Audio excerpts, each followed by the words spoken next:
Hello and welcome to Searching for Service, brought to you by Rotary District 5950 and 5960. I'm Kelly Kirk. And I'm Joe Kirk. And before we dive into who our guest is today for the introduction, Joe is going to remind us of our show's purpose. Yeah, our show's purpose is to connect Rotarians and non-Rotarians to service opportunities. And what we believe is to highlight great organizations, people, and different events by having them on the show, interviewing them, having them tell stories that are compelling and really rich about inspiring service and change. Love it. Thank you. You're welcome. We have yet again another special guest on today, and his name is Brian Gower. I hope I did not completely just brutalize your last name there, Brian. Did I say it right? It was perfect. Thank you. Wonderful. Nailed it. Nailed it's 50-50, man. It's hilarious. You should have seen us before too. Joe's like, is it Gower? Is it Gower? I was like, I think it's Gower. I've heard it all. I've heard brain, getting the A and the I mixed up. I've heard Gower. Yeah. So you did great. Thank you. I love it. And it is funny. We do have always a moment on every show where we're like, oh, name, we made it.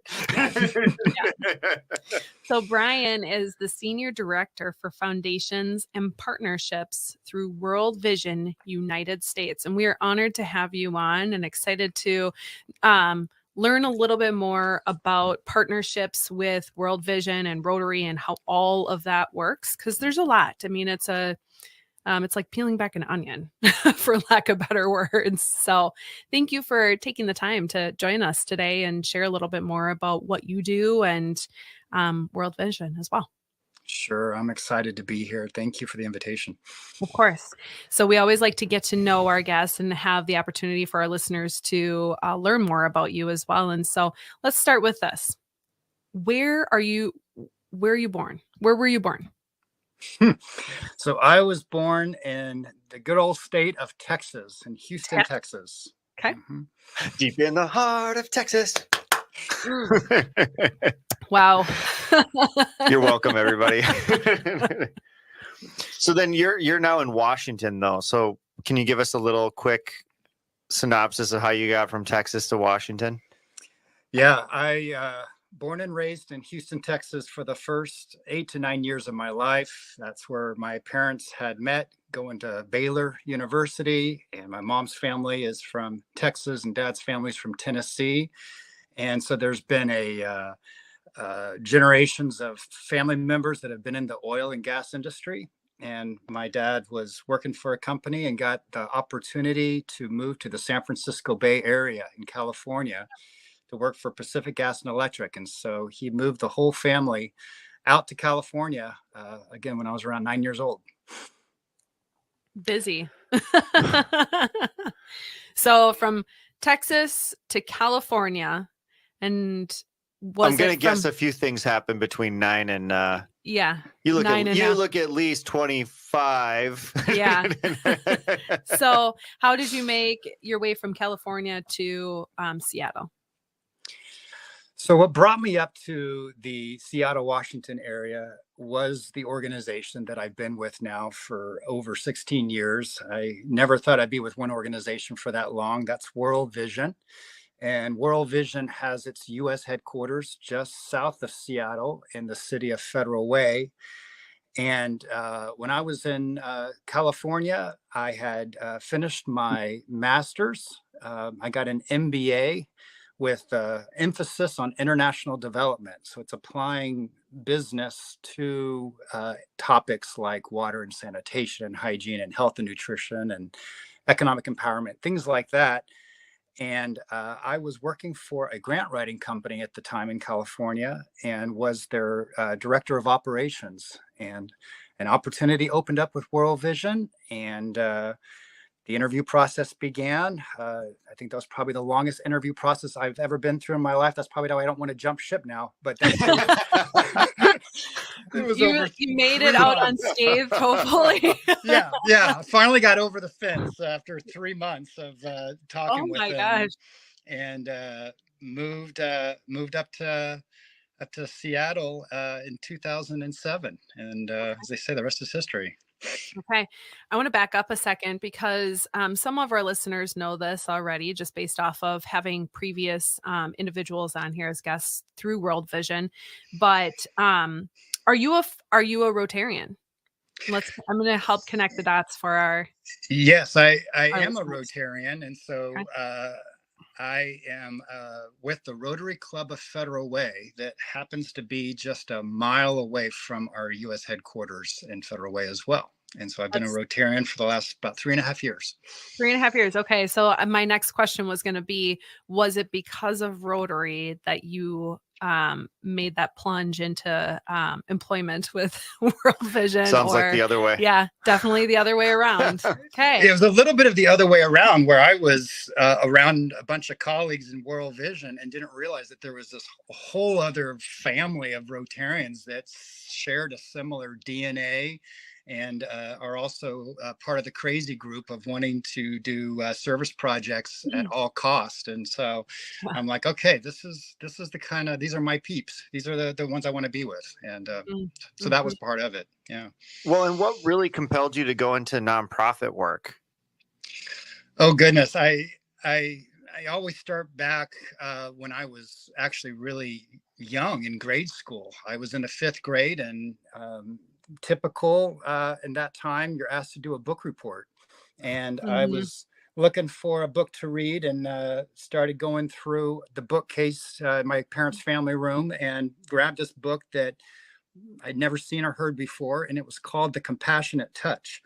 And it was about a couple who had moved to Calcutta, India, and they were working with orphans that didn't have any parents, and lepers that were kind of the outcast, and just, helping to care for them and feed for them and love on them. And reading that book at a young age was a trying to process that and think, well, goodness gracious, how in the heck did I end up being born in the United States, where I get so much, and I'm reading about these other kids? And so, yeah, it was the beginning of a launch into, well, how can I get a career that is just focused on giving back and making a difference in the lives of others? And so Here you are.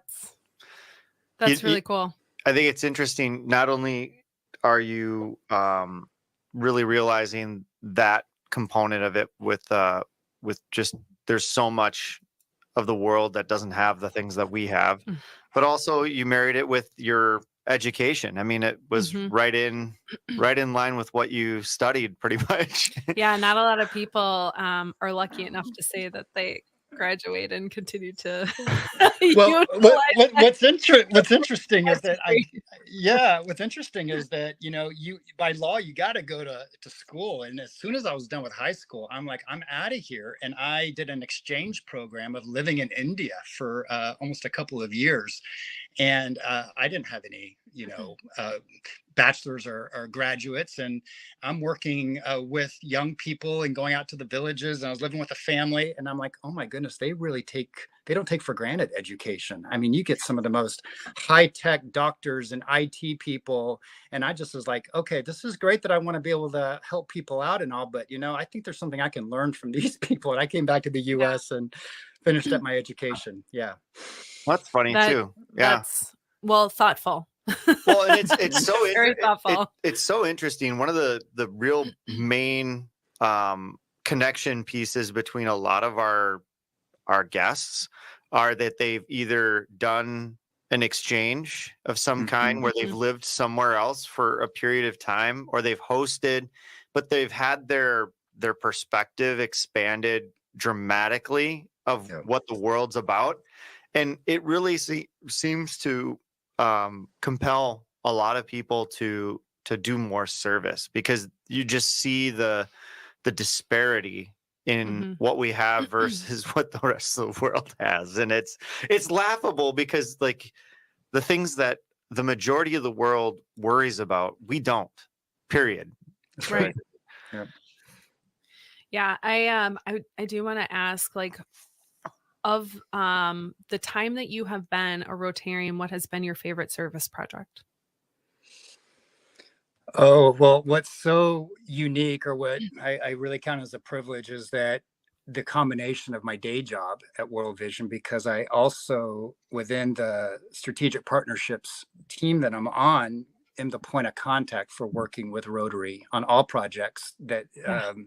Rotary asked World Vision to be a collaborating partner on. And so I think that the most exciting service project that I've been part of is the first year programs of scale that Rotary launched about Mhm. 3 to 4 years ago, and it's been focused in Zambia, and it's all about trying to address malaria and treat malaria and eventually eradicate malaria in the country, in the same kind of way that Rotary has had that same kind of um, passion, but has done so much in the area of polio. So Right. yeah, that's been a really fun service project to be part of.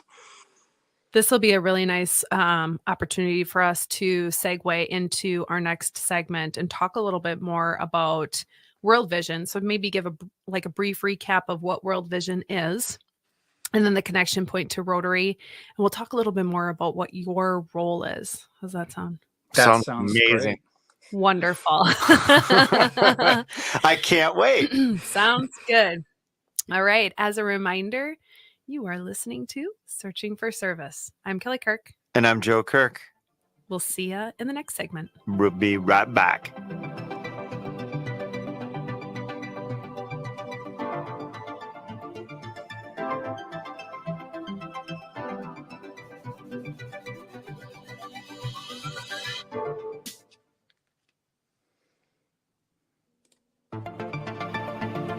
Hello, and welcome back to Searching for Service, brought to you by Rotary District 5950 and 5960. I'm Kelly Kirk. And I'm Joe Kirk. As a reminder, you can find us on your favorite podcast platforms and like, comment, share, and then if you're looking for us, go ahead and input Searching for Service and you'll find us. And don't forget about our YouTube page. Yeah, we hit all of the marks there. All of them. If you are tuning in for the first time, we have Brian Gower on. He's the Senior Director for Foundations and Partnerships with World Vision of United States. And so we got to know Brian a little bit better in the last segment. So I encourage you to go back and listen to that because it was really wonderful getting to know him. But in this segment, we are going to dive into a brief overview of World Vision and then really Brian's role that he does with World Vision. So Brian, would you care to share with our listeners, what is World Vision? It's not the eyeglass type of place. We have the word vision in it, but it's World Vision. And we're a global humanitarian organization that is dedicated working with children and families and their communities worldwide, really having a desire to see especially children reach their full potential and helping to tackle all the causes of poverty and injustice. Very similar to Rotary, we focus at the grassroots level, doing long-term community development work. We are in communities for at least 15 years and have a number of different projects. We refer many times to the puzzles of poverty. You can't really address it with just one thing. It can't just be education. You also need to think about the access to clean water. You have to think about the ability to get jobs. So there's that part of the development work, and there's also emergency relief operations, which is another part of World Vision's work when you have these big hurricanes or earthquakes and major devastation. So we are serving about 100 million people right now in nearly 100 countries, including our own backyard here in the United States. And one of the things that I've loved about working with World Vision is that we serve all people, regardless of religion or race, ethnicity, and gender. And I've held a number of different roles in World Vision over my 16 years that allows me to not just talk about this, but I've seen a lot, have worked in a number of countries with World Vision. So that's a little bit of a nutshell. Yeah. Yeah, no, it's great. So we had Kim Lorenz on. Yeah, I believe it was Kim Lorenz. Yeah, on the show, who's the liaison from Rotary to World Vision. That's right. Correct. And then, Yes. my guess is you probably know him. Kim is a great friend, great Rotarian, and he is also one that you'll remember perhaps from the podcast that has written an award-winning book. He's just been an incredible entrepreneur and successful in business. And I always love to be able to learn from people like Kim, and I consider him a mentor. Yeah. Well, Kim, if you're listening, sorry, I do just want to drop this note real quick. If you're listening, I did download your book. Supporting the cause. Yeah. Yes. And one thing I do want to touch on from that interview that was really cool, and I'm excited to expand on that, are the programs of scale. Like, we talk so much about, local projects and even international projects that are, we build half a dozen filters for a village or a community, and we take them there, and there's some sustainability to that. But hearing these projects of scale where they're 4 to 400,000, 800,000, 2 million, 5 million, huge dollars, huge impact, but also huge complexity. I mean, that's where the partnership comes in, where we can leverage each other's strengths as organizations. So maybe talk a little bit more about some of those strategic partnerships that World Vision has, not only with Rotary but with other organizations as well. Absolutely. I would just say that one of the things I think are always really key about partnerships, and partnerships can be interpreted. It almost is a buzzword. It's almost like when we say we love something. Well, goodness, gosh, that word love can be used in so many different forms. But partnerships, for me, is beyond the transactional. It's beyond just what can I get from you and you get from me. It's really trying to understand each other, other organizations, understanding Rotary really feeling like, do you get us? Do you really know us? Which was part of my journey to becoming a Rotarian as well, and vice versa. And then being able to bring comparable strengths and uniqueness to the table. And I would say that one of the things that World Vision has been really good at is doing programs at scale, but then recognizing if you're going to do something at scale, you're never going to truly tackle and address the core problem with just one organization. You really need other organizations as well. And so that has been what has propelled World Vision over the years to work with a number of partners. One example is that in our water, sanitation, and hygiene work that you heard some about from Kim, I believe, we're reaching over 3 million people a year that have not received access to clean water. And we look at efficiencies and how to be able to get the types of supplies and the parts that you need. And one of those very commonly used parts is we do a lot of mechanized systems where solar power is allowing water to come up from the ground and be able to go through miles and miles of pipeline, and you need a submergible pump. And so one example is that we're partnered with the largest pump manufacturer in the world, which is called Grundfos. And Grundfos, as part of their wanting to give back and collaborate, have a special arrangement with World Vision where we get pumps from them that go into almost all of our wash projects worldwide. But that's just an example. I mean, again, there's so many other partnerships that we do. Sesame Street is a fun one, and Rotary and many others. And so, yeah. Well, and it's interesting too, and maybe this answer is, when World Vision was scaling and starting to figure out that they were really good at these projects of scale, my guess is they probably tried to do these on their own initially, and then went, hey, why are we, it's like any other business. Why am I doing everything myself? Why don't I leverage the resources around me and other partners that specialize and do things better than we could ever imagine? Or it would just be so much energy and time and money to get to the point where these other groups are. Why don't we just try to figure out a partnership instead? Or do you? Yeah, there's been a lot of examples. I mean, I hear it all the time where there had been a a project that Rotary would take on, and they're into the implementation of actually doing the work in a developing country, and then come to a stopping point and be like, oh, we didn't realize that you needed this and you needed that, or what we're not getting the involvement from the government to come and help us to fix this or fix that. And we're like, well, did you establish an agreement or a memorandum of understanding with these entities? No, we forgot that. Oh, what did you use this particular type of part that's not going to rust or decay? Oh, no, we got the cheaper one over here. And so it's just, I think we're all learning, and sometimes we hate to talk about that. Part of why you finally come to needing one another in partnerships and thinking beyond ourselves, and I say this too for World Vision, is because of failures, and we never like to talk about that. But it's on both sides of the fence.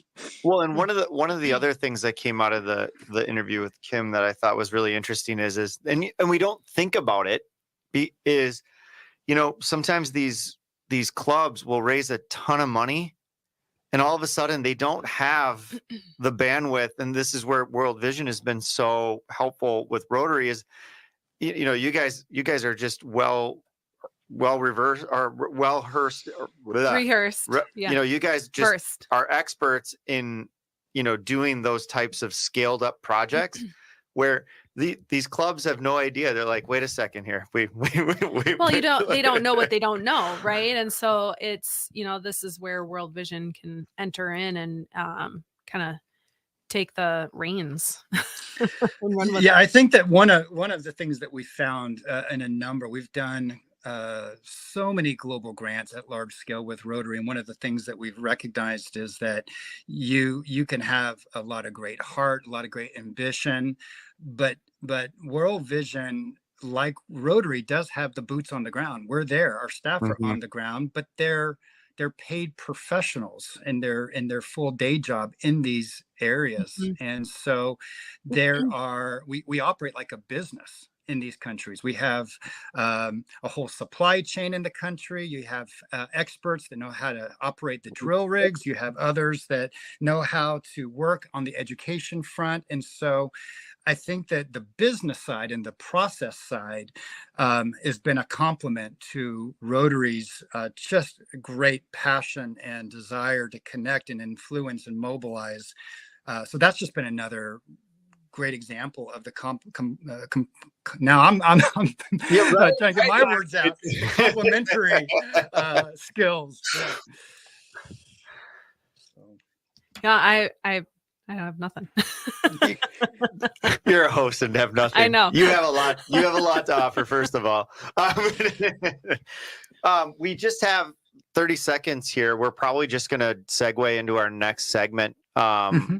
But, it's nice to know what we're talking about in terms of what World Vision does, what your role has been.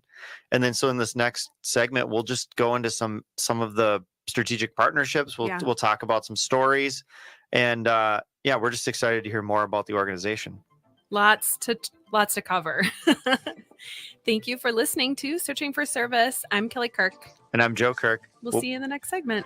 We'll be right back.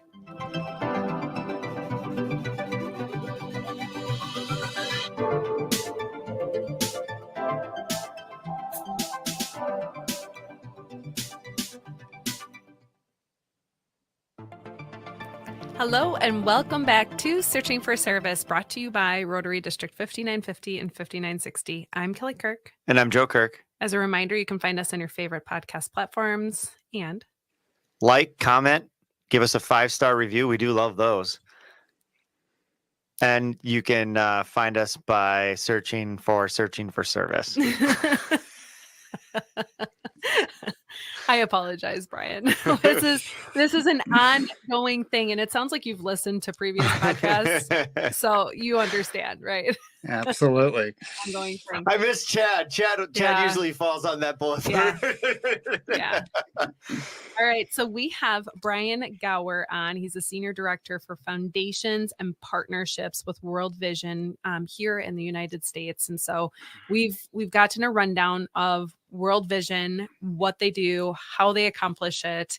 And now we want to talk a little bit more in depth about the partnership with Rotary itself and just partnerships in general. So we dabbled a little bit with that, but let's go deeper with that, Brian. And I think that you can kind of help facilitate with learning a little bit more about that.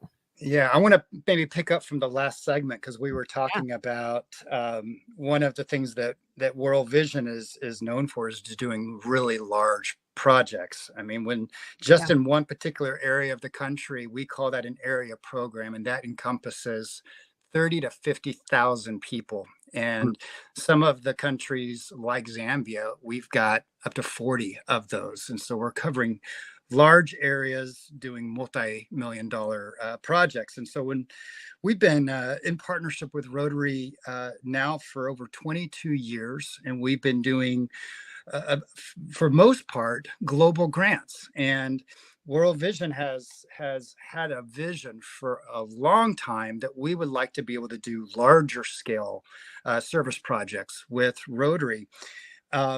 And I mentioned earlier that sometimes people have different perceptions of partnerships. And I can remember earlier on us talking with some of the leaders in Rotary International, expressing this desire that, hey, it's great that we're doing global grants, but we'd like to do even something bigger.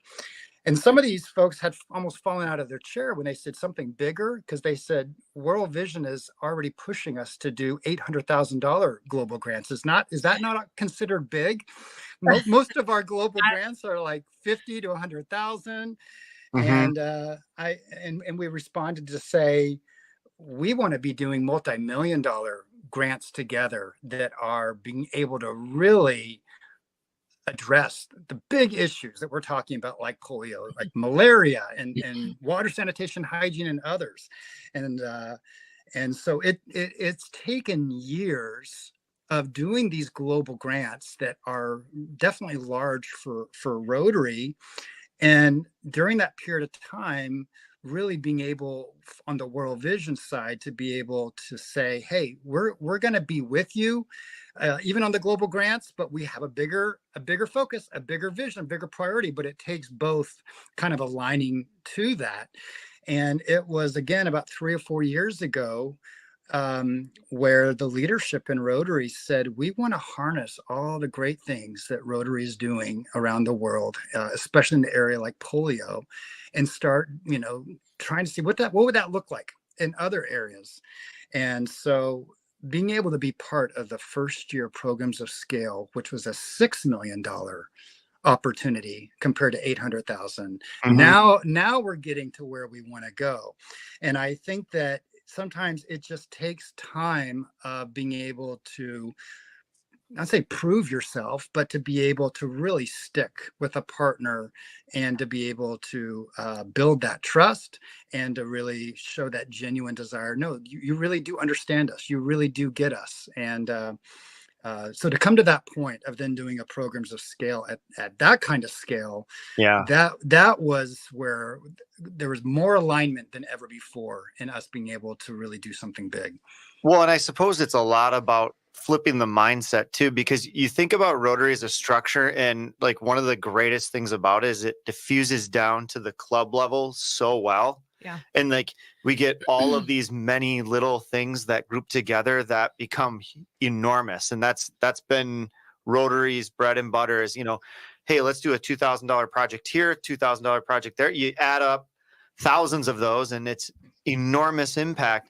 Sometimes, and we even run into this, like we think about the show where we, our goal, or we now reach thousands of people. We want to reach millions of people. It's the same scale up, right? Like, and sometimes going up the chain is difficult because the systems just aren't in place, and having partnerships like World Vision for Rotary has got to be so helpful, where the natural mechanism of Rotary is to disperse down the chain to the clubs.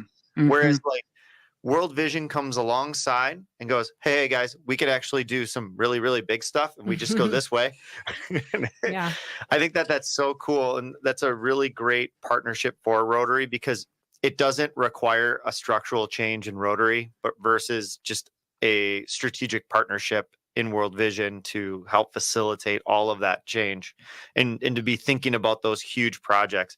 And then what's interesting, and I'm sure that you guys are finding, is now that you've kind of cracked that that ceiling. I'm sure now it's going up and up and up. And they're like, well, let's do 60 million. Come on. Oh my gosh. Did we hear from Kim Lorenz, like because the partnership has been in place for 22 years, correct? How did that partnership come to fruition? Did we hear that story, or do you happen to know that story, Brian? And could had to happen over a beer. Yeah. It always starts there, Joe. Yeah, All right, glass exactly. of wine. I'll be classy, a glass of wine. So the funny thing is that since both organizations are large, it all comes down to relationships and friendships. And I am sure that it was a Rotarian coming across somebody within World Vision, and again, finding that common area of interest, but just connecting and bonding. And it was then an opportunity of somebody within a club, probably a president or maybe a district governor or PDG, that had basically says, we want to invite World Vision to be a collaborating partner on doing a water sanitation hygiene project. That's where it started. And if I'm not mistaken, Kim has told me that first one was in Gulu, Uganda, back in 2002. And so it, but it all the rest they say is history. Yeah. There's probably more to the story, Joe, in regards to the beer and all of that. But maybe it was over a beer.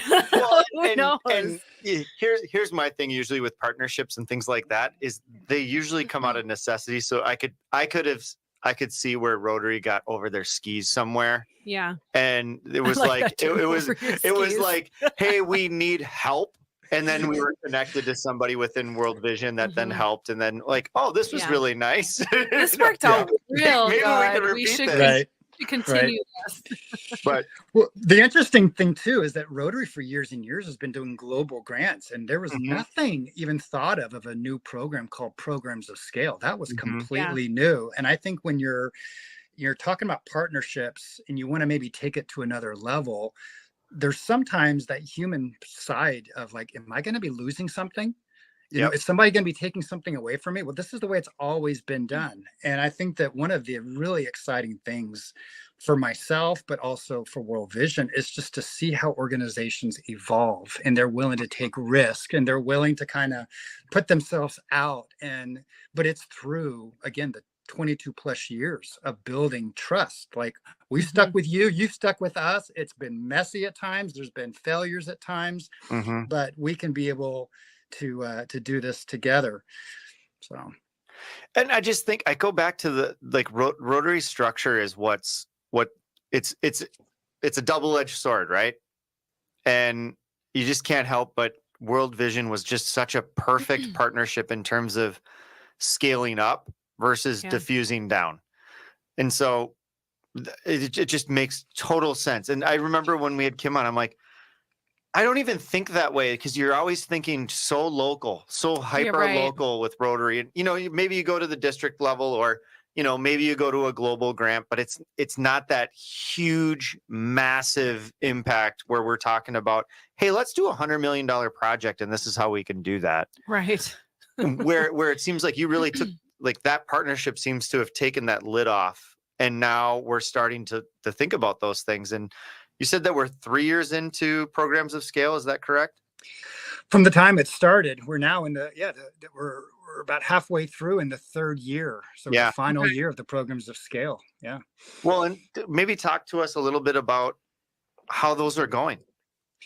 Yeah, it's interesting when there was the application process, which was extremely competitive. Even though World Vision had been good friends, we've been partners with Rotary for the 20-something years. The decision to have World Vision come in as a partner on that started off with some really high intense interviews of being put into the hot seat. And you have this whole panel of Rotarians firing off a bunch of questions. And my colleague, But Eric. you were already prepared. You already went through the. Well, you see, at the time, I was in another role, but still supporting Rotary, but I was not the point of contact. I had my other contact, Eric, who took the hot seat on that one, and I came in after the fact when it got awarded. Hire slow, fire fast, right? Yeah, but the way it's evolved from the time of it being like, okay, you're on one side of the table, I'm on the other side of the table, versus, since that time we had a meeting in Zambia where World Vision and the Bill and Melinda Gates Foundation and Rotary, all of our headquarters, the key staff from our headquarters all met in Zambia. And it's something always so interesting that happens when you travel with somebody else. And that is that you're out of your comfort zone. You're out of your kind of your own little space, and you're having to share that space with another person. You're eating with them. You're on the bus with them. You learn of their quirks. And so those are the things. We're gonna leave our audience with a little twist. Teaser, we're gonna finish that story in the next segment. Great. You're listening to Searching for Service. I'm Kelly Kirk. And I'm Joe Kirk. We'll be right back.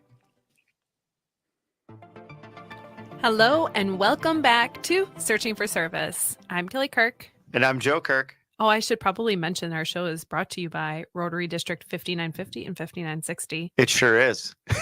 But as a reminder, you can find us on your favorite podcast platforms and comment, share, 5-star reviews. And you can look up Searching for Service to find our shows on any of your favorite podcast platforms. Awesome. Thanks. And Brian, you just witnessed what it's like being on radio, right there. We're up like against a fire okay, drill. all right. Yeah. Peace out, hombre. And we always, it's so disappointing. We hate cutting people off. It is absolutely the worst, but here we are. So we created a cliffhanger though, didn't we? Yeah, we did. Everybody's been hanging on. No, we should probably get back to the story. Right. So you're talking about traveling and how everyone is getting outside of their comfort zones, right? In many more ways than one. So go ahead. That's right. Well, it's moving from being behind your desk or your cubicle or at home in your own space, kind of having that separation of distance, to you're all coming together. You're in a developing country together, and it moves from more transactional to more of like trust being built and friendships and getting to know one another and learning more of the human side of people. I can't tell you how many times I've found in partnerships, but just in everyday occurrences, that you ask somebody how they're doing and it's just a very high level. Oh, I'm doing fine. Yeah. But have you ever actually taken the time to listen to somebody's story Mm-hmm. and where they've come from and to better appreciate? And it's a lot of times on those trips or over meals where you could put titles aside, you could put organizations aside, and you connect with that person. And that's really what took place on that first trip to Zambia together as organizations. Is you get to know people's quirks, what they eat, what they don't like, and we just make light of it. Time management habits, I'm sure. That's right. So one of the things that came out of that first trip, and I'm not going to use any names here, but it was because what we say is what happens in Zambia or in a country, it stays there. But it was just really funny. We would be having to go long distances from the capital city of Lusaka out to the actual project sites. So you're sitting on a bus and you're getting what they call an African massage. I mean, you are bumping up and down, left and right. I mean, there is no way it's anything of like a smooth Lexus type of kind of ride, Mm-hmm. You are just moving around and you're again on a bus. So you're sitting next to people. And I had this one gal that very high level person in one of the organizations, and we're both sitting together and we're just going on, and there's no way that I could even think about closing my eyes and sleep, and she is just out cold, and I'm thinking, okay, either the jet lag is really doing something there and it's going to take a while, but then I come to find out, oh no, she sleeps all the time anyway. I mean, she's kind of known as being the cat. I mean, it's just like no matter what. Like, does she have what's it called, narcolepsy? You would think so, but I mean, I just use that as an example, and then just to wrap myself out, people recognize that I can pack it when it comes to eating, and so as a group, we would go to to dinner and stuff, and people would still have some left over on their plate, and they would soon You gonna start, Brian, yeah, you want that? And then they've learned, oh yeah, I won't hesitate. So it's, it's through that you do build trust, and you build understanding, and what you see that other people don't get to see that is so special, and I think becomes a bit of a catalyst too for being able to go deeper and kind of let go and be able to find what the potential of what a really neat partnership can be. And and one of the things that I'm always fascinated by, I mean, I'm in sales, like we all sell, like everybody sells. Yeah. Is the thing that typically will get people to connect with you is usually the most obscure thing. It's not, oh my gosh, you've got this perfect process and system and, your track record. It's, oh, you've got a cat? I've got a cat. Oh, and you're like, are you serious? So to your point is, I think the takeaway that I took from that is when you're in uncomfortable situations, you typically listen more because you're not in that place of superior confidence where you just tell everybody how it is that you're kind of like, is this are you good? I'm good. Tell me a little bit. Tell me we're okay. Yeah. That's right. And then you build on what you learn as people become vulnerable and start to share things, so that when you then jump onto a business call, you're not jumping right into the business. It's like, oh, how's your brother doing? I remember you telling me, that you were having to help take care of him because of something this or that. And so that's the way it is. And I think that that's something that I've learned from working in international development, is that our field staff, they are so communal, and we are so linear and can, categorize. We got to do business right now. But I can't have a conversation with a lot of the countries that I work with, 100 countries around the world, without first start saying, how is your family doing? Oh, how are your cows doing? It's just, you have to kind of really, and it's not just like checking the box. They really are genuinely wanting to know that. So, yeah. Well, and just meeting people where they are too. I think that's a big thing. So fast forward to your story. You guys are obviously awarded, or Rotary decides to partnership with World Vision. Let me ask, where do you see this partnership going? And, we're still in the early stages of implementing the programs of scale. Like, do you have a personal aspiration that you would love to see from this relationship? Yeah, I think it was the whole idea that you were, Joe, alluding to earlier. Well, if we think we're doing something big, is that the ceiling, or can we take a winning partnership in Zambia around the amplifying and working with Rotarians on what they do really well when it comes to eliminating malaria, and World Vision helping on some of the business aspects, with financial management and having professional staff. Can we take that to other countries? Can we do this even larger? And again, that's been part of our aspiration, is that we want to tackle some of the world's greatest problems with organizations like Rotary, with the Gates Foundation, with others. And so malaria is just one example. There is, again, the issue of water, sanitation, hygiene. The areas of focus for Rotary just so line up well with World Vision. And to answer your question, I'd be excited to be able to see this program in Zambia expand into many other countries, and it be multi-million. But it always is going to push us beyond what we think in front of us. Are we going to be able to do that? So that's where I'm excited to see where this goes.